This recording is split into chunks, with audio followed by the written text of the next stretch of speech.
नमस्कार, मी पंजाब हवामान अभ्यासक मुक्काम पोस्ट हुबळी धामणगाव तालुका शिरूर जिल्हा परभणी। आज आहे 17 मार्च 2024।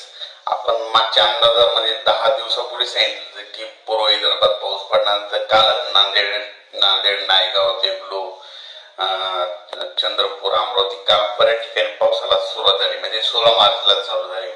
पण शेतकऱ्यांसाठी आणखीन एक खास करून अंदाज देणार आहे, कारण की हा पाऊस फक्त पूर्व विदर्भातच पडणार आहे, म्हणजे पूर्व विदर्भात पडणार आहे म्हणून खास करून पूर्व विदर्भातल्या शेतकऱ्यांसाठी अंदाज येत आहे। पूर्व विदर्भामध्ये हळदीचं पीक काढणं चालू आहे, कांदा काढणं चालू आहे, त्याच्यानंतर गहू काढणं चालू आहे, हरभरा देखील काढणं चालू आहे। म्हणून फक्त पूर्व विदर्भातल्या शेतकऱ्यांनी हा अंदाज लक्षात ठेवा। आणि सांगायचं झालं तर म्हणजे आज आहे 17 मार्च 2024, म्हणजे आणखीन जवळपास 18 मार्च 19 आणि 20 आणि 21 मार्च पर्यंत पूर्व विदर्भात अवकाळीचं संकट आहे, म्हणून हा अंदाज लक्षात घ्यायचा।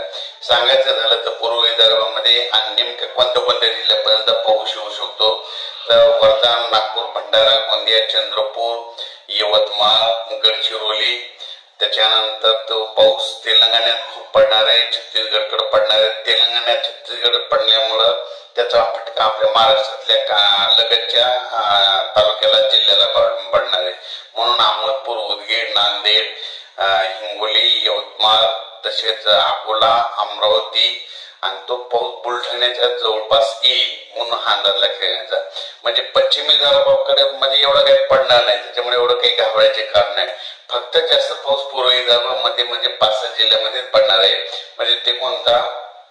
वर्धा, नागपूर, भंडारा, गोंदिया, चंद्रपूर, गडचिरोली, यवतमाळ या जिल्ह्यामध्ये जरा चांगला पाऊस राहणार आहे।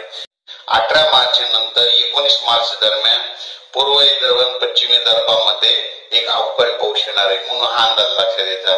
हा पाऊस सगळीकडे नाही, पण हे फक्त पूर्वकल्पना म्हणून देण्यात येत आहे, फक्त पूर्व विदर्भ आणि पश्चिम विदर्भातल्या शेतकऱ्यांसाठी अंदाज देत आहे।